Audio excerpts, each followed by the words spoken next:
So in addition to the massive growth of government spending to help with the economy in the 1950s, we have a whole nother phenomena that's quite different from that. And that is quite simply the baby boom. You have a whole generation of people who have grown up in the Great Depression, where you see the birth rate declines dramatically, the marriage rate declining dramatically all throughout that Great Depression of the 1930s. Then the war comes and disrupts things even more with people moving from place to place, with people unsure of the future. Um, and the war ends, and people see this opportunity. The economy is doing well. This is a chance to get married and have lots of babies. Get that sense of normality or what people imagine to be normal back into play. Uh, they have optimism for the future, so they have optimism for having children. So we see this whole shift, and this baby boom, the baby boom generation, we often consider, and there's lots of little variants on either end of it, but most of these are going to be kids that are born in the either late war years or 1946, right after the war, all the way through the early 1960s. So some demographers say 1962, some say 64, but that very early 1960s period. So the parents of the baby boomers are going to be quite often the young people from the World War II era, right? These young adults from the World War II era. To give you an idea of the numbers we're talking about here, there are more babies born between 1948 and 1953, right? That short 5-year period, 1948 to 1953. More babies are born in that period than were born in all of the previous 30 years, right? So you have this huge growth in the number of babies being born. The American population, just to give you some numbers, again, to ground you a little, in 1945, that's the last year of World War II. 1945, the American population was 140 million.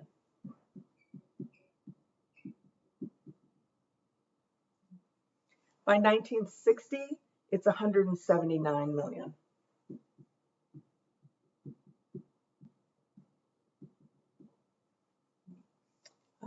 By 1970, it's 203 million.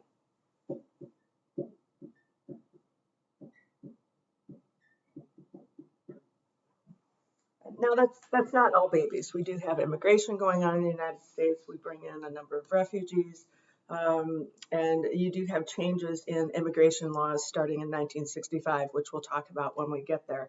But much of this is from the baby boomers being born. Those people who are now in their 70s and beyond are a huge factor in the economy. You have a number of reasons for this. The drop in the average age of marriage is quite dramatic in this time period, where during the Great Depression, the average age was creeping up to the early 30s in some cases, where the average age of marriage in the 1950s drops dramatically to men being 22 and women being 20. Again, that's the average age of marriage, which means you have a lot of young people getting engaged and married in high school at 17 years old, getting married, all of those things, and that being a common phenomena. So if you're 25 and not married, you're late. So it's this very young group of people who are going to be feeding this forward. So if you think about this, by the time we're hitting the mid 1950s, and the peak of this is 1957. By the time we're hitting there, those young couples that are getting married and are having all these babies, they didn't fight in World War II. These were the younger siblings of that generation that actually fought. So it's this shifting dynamic of young people who saw the Great Depression as children and were quite young during World War II. Seeing this chance to really live the dream, if you will, right? The white picket fence, the small house and all of those things. And I do want to say this is across races. While the Caucasian Americans grow dramatically, but all races are going to grow and have larger families in this period, right? So, so why do we care about this? Why does the baby boom help the economy grow? And the reality is that kids are expensive. You know, if you have children, you already know this. If you were a child, you probably know this. And if you don't, ask your parents.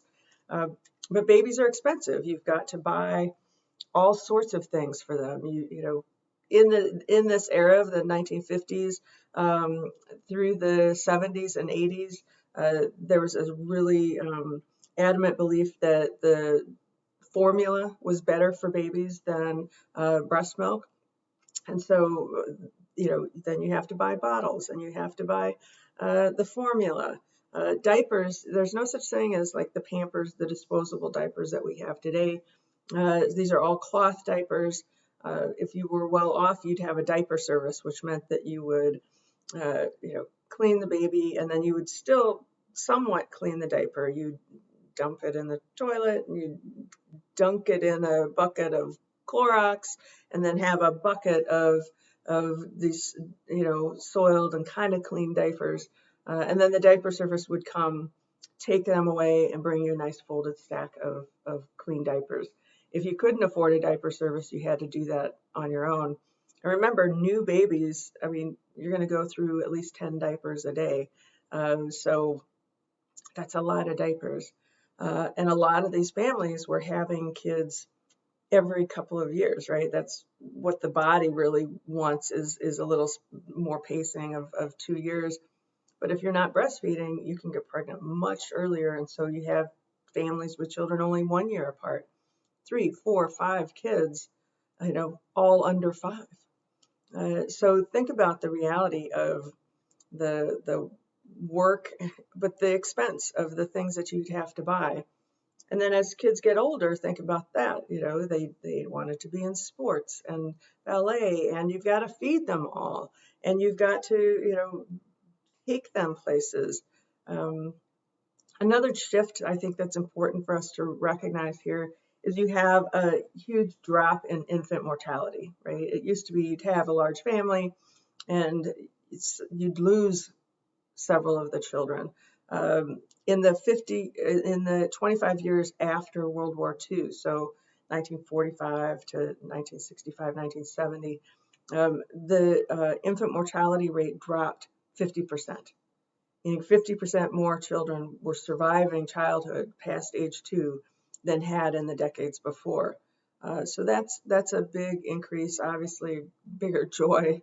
But you have other new pieces of science. Remember, penicillin was invented during World War II, so 1943. So if you ever had strep throat and they gave you a shot of penicillin, you can thank wartime science for that.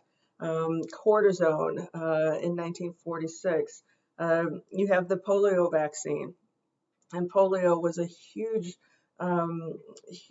terrible disease that would, if it didn't kill you, it could maim you. It could, you have all these images of kids in the iron lungs because their body would be paralyzed to the point where they couldn't breathe, so the lungs would breathe for them. And I'll post some images for us. You know, so all of these things are in place. You have Dr. Spock's book on baby and childcare that comes out in 1946. So all of this is going to go together and make a huge difference in the economy, because if you have, you know, literally millions of babies being born, that's going to be a huge push in the economy. And think about that generation, right? That baby boomer generation, and they get so much attention because they are so big. I'm Gen X. I'm going to draw a picture just a second here. All right, so when you're thinking about the baby boom, just to have a quick understanding of why they're so important, you have this huge generation that is going to influence everything, right? They're going to influence what is popular. They're going to influence what is available. You know, the advertisements we see on TV are influenced by the baby boom because there's such this huge generation. And then they don't have as many kids. We will talk about this later, but birth control becomes available in the 1960s. So just as these baby boomers are coming of age, they're able to control their fertility, right? Even if they get married young, they're able to control it and not have as many kids. So the next generation, I'm Gen X, right? So these are the baby boomers.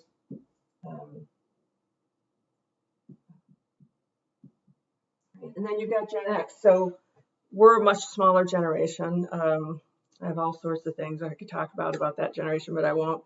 And so they're going to have a greater influence because of the economy and because of their needs than we do, right? You know, they're going to pay attention. The government's going to pay attention. The politicians are going to pay attention to them a lot more than my generation. And then the millennials are going to be bigger. One of the problems with this kind of ratio of a smaller generation to a bigger generation is who's going to take care of these baby boomers, right? Their parents' generation was much smaller, right? They came. They were known as the silent generation, and they're much smaller. So as those people started retiring and getting old and needing care, the baby boomers could easily care for them. But now my generation is tasked with paying and supporting the baby boomers. And that's a little bit more difficult because there's simply so many of them that the burden is weighted a little differently. So, but we'll talk about that later, and we'll go into the next point of why the American economy was growing so much in the next video.